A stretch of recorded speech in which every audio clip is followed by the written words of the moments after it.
So, I was awoken in the middle of the night from my 4-year-old daughter. And he says, "The baby is in the garden." When I opened the back door, sure enough, some strange baby started wailing in our backyard. There was a pause, and my husband met eyes with me. Our daughter then said some odd words. Towns told Kenny, "This baby is saying she's my sister." Our darling daughter emanated happiness, while my husband went pale and sweated like a pig. I didn't miss that. Could this possibly be? But that's where things started to take a dark twist. I'm Elora, 32 years old. I'm married to Seraphine, who's 3 years my senior, and Noah is our daughter, 4 going on 24. Elora, Noah, our daughter. And Seraphine. I don't know what Noah has been saying again.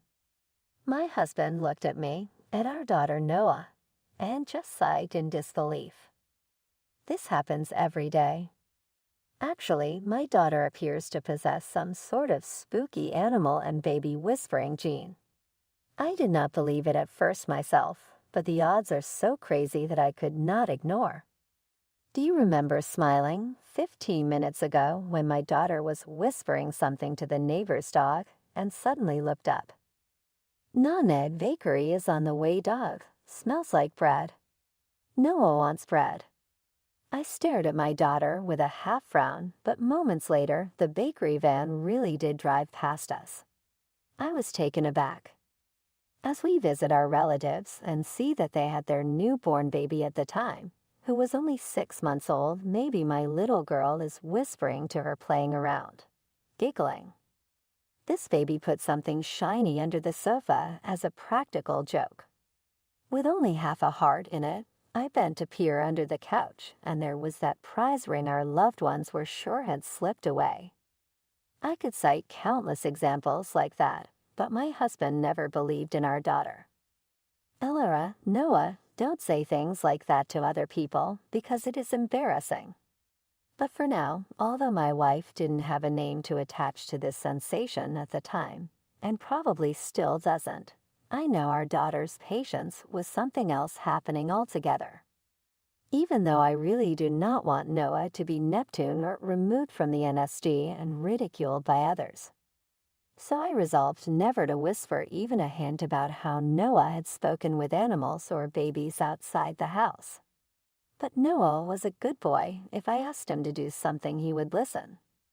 At this time, my spouse was traveling for work several days a week as well. He traveled frequently with the job he had before I lost that did not change when we began to struggle.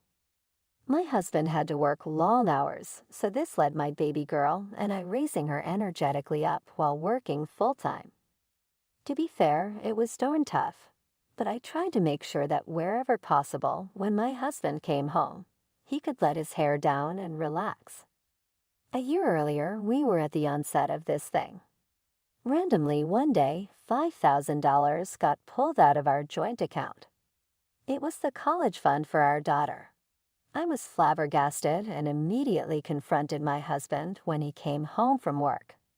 "Seraphine, what did you do with our serious money?" My husband expressed apologetic helplessness in the situation and said, when I probed him for a reason, "Please forgive me. I got into an accident in my business trip and needed some quick cash." "What, so are you okay?" "Oh yeah, but the car had a little damage, so it's at the auto place. I figure it will be another 3 days." Sure enough, we noticed his car was not in our parking lot. "Okay, if you are okay with that, then another cannot be helped." I just told my husband to move the money back into our joint account at some other later date and let that be all there is. But after that day, his conduct began to be weird in more ways. He would come one day and say he had trouble at work. Another time he would have lent money to a friend who is in financial difficulties, and it's always some reason for him to borrow money. By all means, I begged to repay next month. I ended by out-trusting him, and kept giving him $500 out of my own pocket each month. But the more time went on, more I became annoyed with him. You have not even given me a half sign of money back. For how long should I wait? I will pay back on my payday next month. I'd received a promise along those lines only last month, though at the time it had felt like he was simply trying to put me off, and I allowed myself to sigh deeply. My husband, whose money was extra to the mortgage, complained he never had any. I can't lend you any more. So the first thing is you have to pay back that $5,000 you took from your account. That's why I find myself in a bind today. Remember this. Anything you can do, I will have to borrow from a consumer finance company. Wait, are you kidding me? That was the statement I could not turn down. Then I was forced to fork out more cash money that came from me myself. Man, sidebar stuff is feeling super shoes. You cannot have work problems every month, or if your friends always want money. As the distrust towards my husband built up over time, I would have stomachache caused by stress. A single midnight in those days of trouble. Mom, wake up. Swaddle, and in the dirt, the floral baby lies. No way. Noah, you must be dreaming. I pretended to be asleep, and my daughter kept shaking me. What's going on? By which husband, prissy about having not gotten to have his nap in order. But then we both distinctly heard a baby cry. Could it be a neighbor's baby? No way. There's a baby in the garden, I'm telling you. We have to go quickly. Our daughter flew out of the bedroom, as did my husband and I. Then she led the way to a garden apartment balcony outside. Soon the pleas increased from mere mumbles to loud cries. We came to the balcony and we saw a baby under our lighting at backyard wrapped with blanket. Who would abandon a baby in our yard like this? Even if it was a prank, that is unforgivable. We were completely shocked and dumbfounded, while our daughter was elated. She identified herself as Noah's sister. Yay! Wait, what? Don't say weird things.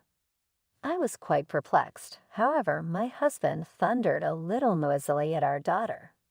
Even so, our daughter stood proudly with her hands on hips and stared up at my husband. It's true. This baby is Noah's sister. As our daughter proclaimed her truth with self-assured strength, refusing to be cowed against my husband, I was beside myself, and all I could do was stand there in amazement as the two of them went back and forth. When it did, my husband's phone in his pocket vibrated. So did the moment his eyes opened wide, whitening of his complexion as he peered into that fucking monitor. Why the face just now? All that can come later, but it is not the time for that now. Yo, we got to call the 520 first. Wait, let's bring this little baby inside. It must be chilly, left alone all night. Yeah, that is one where it would be appropriate to call the cops. I had an uneasy feeling about the way my husband was acting. I took my daughter inside, continued to believe in foul play, and then wound up holding the baby wrapped firmly in a blanket. If I were to trust the strange power of my daughter and her words, then clearly this baby was sister with mine. I have not been pregnant or given birth to another baby after Noah. Which means, I really hope that's not true, but again, with the way Seraphine has behaved being so sketchy about this situation already, it seems a little too odd. I remained placid just so as not to alert my husband, while secretly working out a plan that would lead me find out the core of his lies. That morning, my husband said, I'm just going to take her down and give her into the police. At my husband's words, I said okay, that we would take care of the baby here tonight. I work tomorrow too, but having this weird thing has given me the flu bed is where I need to be a hurry off, so watch out for that little guy, will you? Not owning up to absolutely anything, my husband scurried behind and darted into the bedroom. Now generally, I would be pissed, but at that time as soon as him and his buddies were clear away from it, I saw my opportunity. She picked a day when I was not working, which my husband slept while she went through the painstaking activity of preparation. What I do need to do is tell the truth. As much as I wanted to believe that the insides of me were still churning and my hands shook in fear. Feeling my emotions, she held onto the hand, comforting me and being so gentle. "It's okay, Mom. Noah is on your side." "Thank you, Noah." Maybe my daughter does not exactly know what is going on or happening between me and her dad.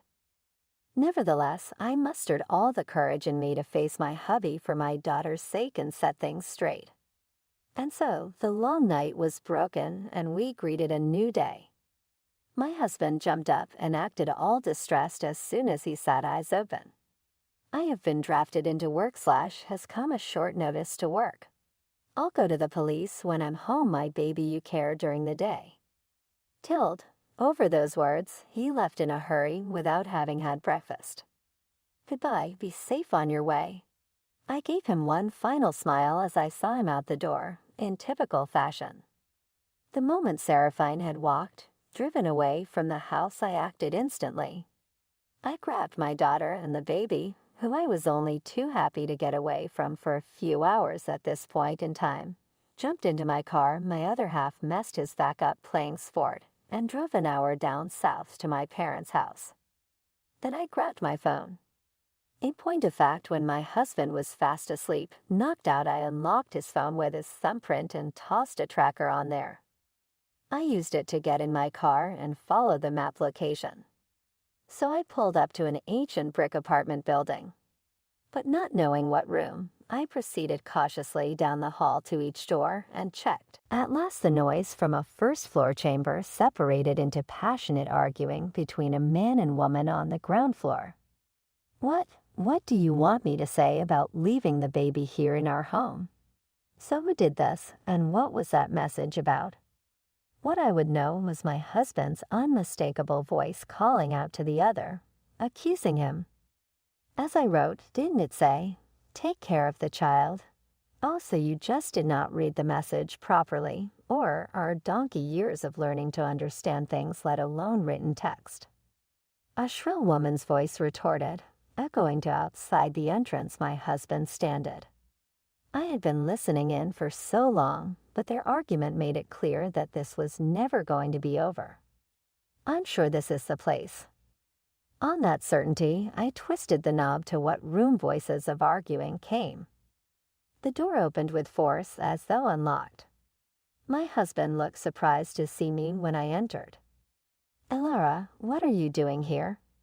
"Hello, Monica." I held her eye contact as calmly I replied, "As always, thank you for looking after my husband." Closed the front door on a flustered response from him. Monica let me loom over her desk in a close personal space kind of way, one she seemed to be worried about. What do you call me?"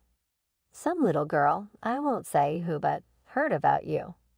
With the help of Noah, my daughter, who was born with an astounding power to speak into the souls from another world, I managed to extract a few words of explanation regarding this current situation. "So, my husband Seraphine met you, Monica, where you slummed drinks to busy men who were his clients. You almost had a kid together. How the hell do you know that? You hired a detective, or what? I can't believe this." Though my husband was flustered, the mistress seemed all cool, maybe even decadent. "Seraphine, all that money you were taking from me, it was for the birth and to support his child, wasn't it?" "Well, not only that, but you live with Monica, right?" My husband's sandals and shoes were lying in the entrance. I tried to pick them up, but Seraphine grabbed them quickly. "Seraphine, certainly the fact that your behavior is in itself so suspicious." My husband grew pale and couldn't take the heat of my glare. Seraphine had been using part of the $5,000 he withdrew from our savings to pay hospitalization and cesarean section surgery expenses for Monica's childbirth. He has also been giving her $500 a month in child support. Not only that, but he had been out of town on business and away at his mistress's house 3 days a week. This had all been a huge ruse. And my husband was standing there with his mouth half open, saying, "Do you know that?" Just say when I told him. Well, concerning the authenticity of this baby, I already understand it. It's because Monica is engaged to a venture company CEO isn't.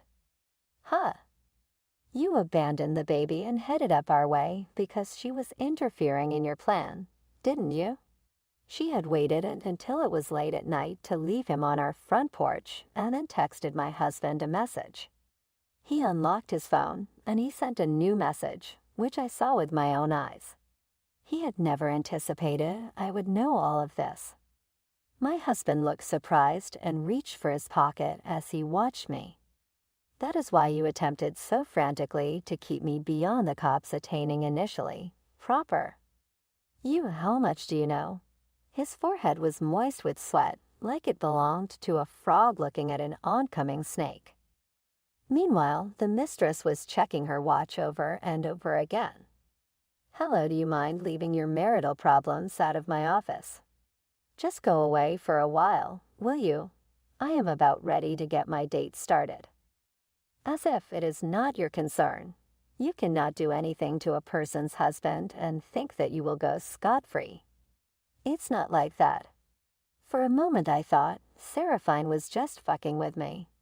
I should go back to being the wife of a financier, like I thought it was all a mistake when we got pregnant, but now that he's going to be CEO, I can just reset everything.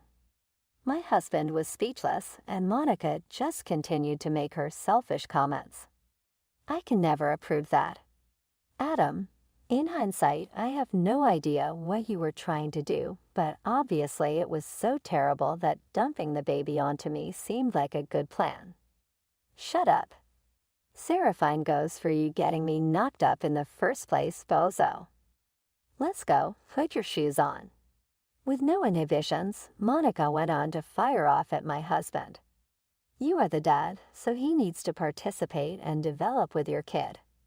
Ishibashi, your daughter at home will be excited to have a little sister. As a parent of a daughter, I could not stomach such comments and my hands instinctively clenched. I wanted to slap this woman at that moment, but then I heard the sound for a car engine. I walked toward the door and looked out on to see a luxury car driving towards my street. These days, the car drove and drew up close to alongside of the apartment. Monica, I was coming to get you because you didn't show, but then when Miss Knight got out the car shawl, a man wrote, "Oh no, you're already here." Judging by the mistress's panicked reaction, this man must be her new fiancé, the CEO of the venture company. At that moment, I had a brilliant idea. Nice to meet you. Actually, my husband has been taken care of by Monica. I spoke loudly and cheerfully, and the fiancé seemed bewildered. Huh? Oh, really? While Monica tried to stop me in a panic, still trying to put on her shoes, I quickly approached the man. Actually, last night Monica left a baby born between her and my husband in our backyard. That's why I came to hear the situation with my husband before Monica, who had rushed over, could cover my mouth. I blurted out the truth. The fiancé was surprised. Huh? I heard Monica was single. He looked at her with suspicion. That's a lie.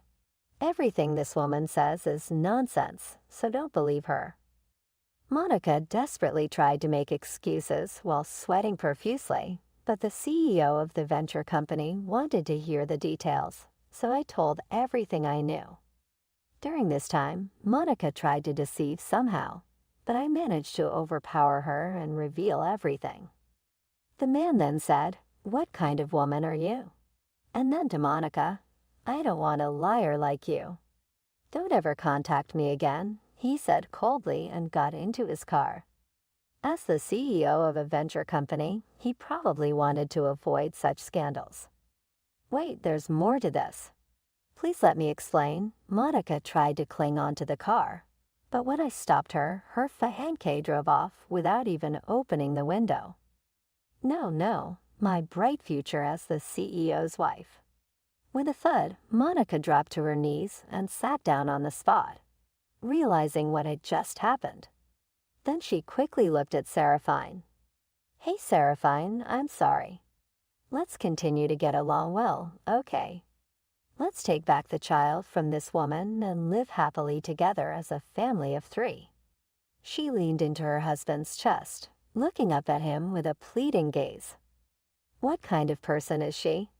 I didn't steal her baby.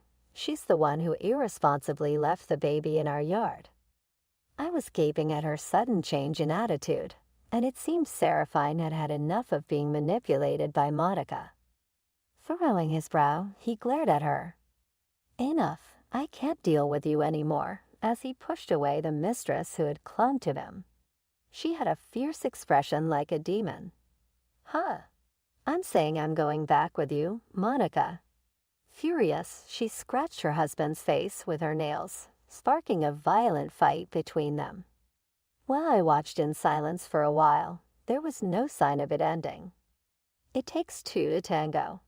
I sighed deeply, realizing I didn't want to get any further involved in their fight. I purposely clapped my hands loudly.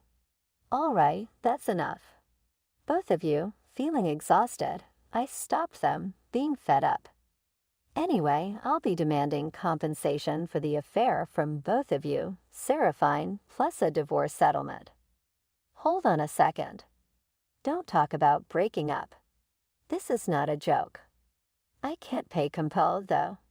When I first discovered them, they protested mightily, until a single steely look from me was enough to silence the rebels. "Elora, I'm truly sorry.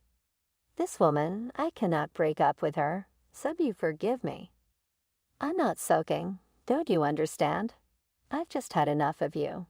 Please let's talk alone." "No, I won't. They destroyed so much, there is no way I could forgive them after that." This time with an obstinate face, I expressed my determination. "Oh, ma'am, I will deal with the baby on my own, so could you not offer to compensate me? Surely it's the responsibility of a parent to raise their own child. But no excuses, my dear." I finally shouted at both my husband and the mistress dropped on their knees, pleading for forgiveness.